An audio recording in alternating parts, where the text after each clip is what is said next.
शंकर भगवान की जय, उमापति महादेव की जय। आप सभी का जय मां सत्संग यूट्यूब चैनल में हार्दिक स्वागत, हार्दिक अभिनंदन। अब तक हम 21वें अध्याय की कथा का श्रवण तो शुरू करें। 21वें अध्याय की कथा। तत्पश्चात ऋषियों के पूछने पर किस कामना की पूर्ति के लिए कितने पार्थिव लिंगों की पूजा करनी चाहिए, इस विषय का वर्णन करते हुए सूत जी बोलते हैं, महर्षियों, पार्थिव लिंगों की पूजा कोटि कोटि जगहों के समान फल देने वाली है। कलयुग में लोगों के लिए शिवलिंग पूजन जैसा श्रेष्ठ दिखाई देता है, वैसा दूसरा कोई और साधन नहीं है। जिसमें शास्त्रों का निश्चित सिद्धांत है। शिवलिंग भोग और मोक्ष प्रदान करने वाला है। लिंग 3 प्रकार के कहे गए हैं, उत्तम, मध्यम और अधम। जो 4 अंगुल ऊंचा और देखने में सुंदर हो तथा वेदी से युक्त हो, उस शिवलिंग को शास्त्रज्ञ महर्षियों ने उत्तम बोला है। उससे आधा मध्यम और उससे आधा अधम माना गया है। इस तरह 3 प्रकार शिवलिंग कहे गए हैं, जो उत्तर तो श्रेष्ठ हैं। ब्राह्मण, क्षत्रिय, वैश्य, शूद्र, जाम्बलोम, शंकर कोई भी क्यों ना हो, वो अपने अधिकार के अनुसार वैदिक अथवा तांत्रिक मंत्र से सदा आदर के साथ शिवलिंग की पूजा करें। ब्राह्मणों, महर्षियों आदि कहने से क्या लाभ? शिवलिंग का पूजन करने में स्त्रियों का एवं अन्य सभी लोगों का भी अधिकार है। द्विजों के लिए वैदिक पद्धति द्वारा ही शिवलिंग की पूजा करना श्रेष्ठ है, किंतु अन्य लोगों के लिए वैदिक मार्ग से पूजा करने की सम्मति नहीं है। वेदज्ञ द्विजों को वैदिक मार्ग से ही पूजन करना चाहिए, दूसरे मार्ग से नहीं।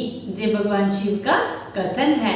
दधीची और गौतम आदि के शाप से जिनका चित्त तगद हो गया है, उन द्विजों की वैदिक कर्म में श्रद्धा नहीं होती। जो मनुष्य वेदों तथा समृद्धियों में कहे हुए सत्कर्मों की अवहेलना करके दूसरे कर्म में लगता है, उसका मनोरथ कभी सफल नहीं होता।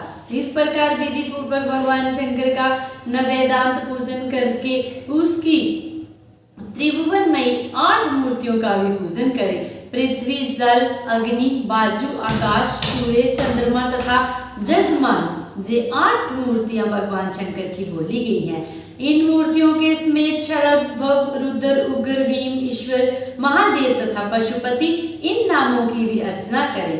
तदंतर चंदन, अक्षत एवं बिल्व पत्थर लेकर वहां ईशान आदि के क्रम से भगवान शिव के परिवार का उत्तम भक्ति भाव से पूजन करें। शिव के परिवार 10 हैं, ईशान, नंदी, चंड, महाकाल, भृगि, वृष, स्कंद, कर्पदीश्वर, सोम तथा शुक्र, जो कर्मश ईशान आदि 10 दिशाओं में पूजनीय हैं।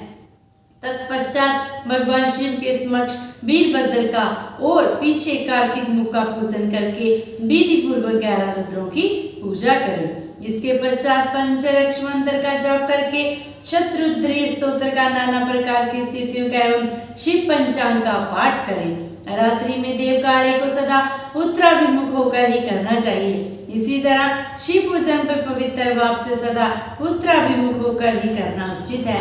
जहाँ शिवलिंग की स्थापना हो, उससे पूर्व दिशा का आश्रय लेकर नहीं बैठना, जहाँ खड़ा होना चाहिए, क्योंकि वह दिशा भगवान शिव की आगे जहाँ सामने पड़ती है। शिवलिंग से उत्तर दिशा में भी ना बैठे, क्योंकि उधर भगवान शंकर का भामंग है, जिससे शक्ति स्वरूपा देवी उमा विराजमान है। पूजक को शिवलिंग से पश्चिम दिशा में ही नहीं बैठना चाहिए, क्योंकि वह आराध्य देव का पृष्ठ भाग है। अतः अभिष्ट दक्षिण दिशा ही ग्रह है, उसी का आश्रय लेना चाहिए। तत्पश्चात की शिवलिंग से दक्षिण दिशा में उत्तराभिमुख होकर बैठे और पूजा करें। विद्वान पुरुष को चाहिए कि वह भस्म का त्रिपुंड लगाकर रुद्राक्ष की माला लेकर तथा बिल्व पत्र का संग्रह करके ही भगवान शंकर की पूजा करें। इसके बिना नहीं।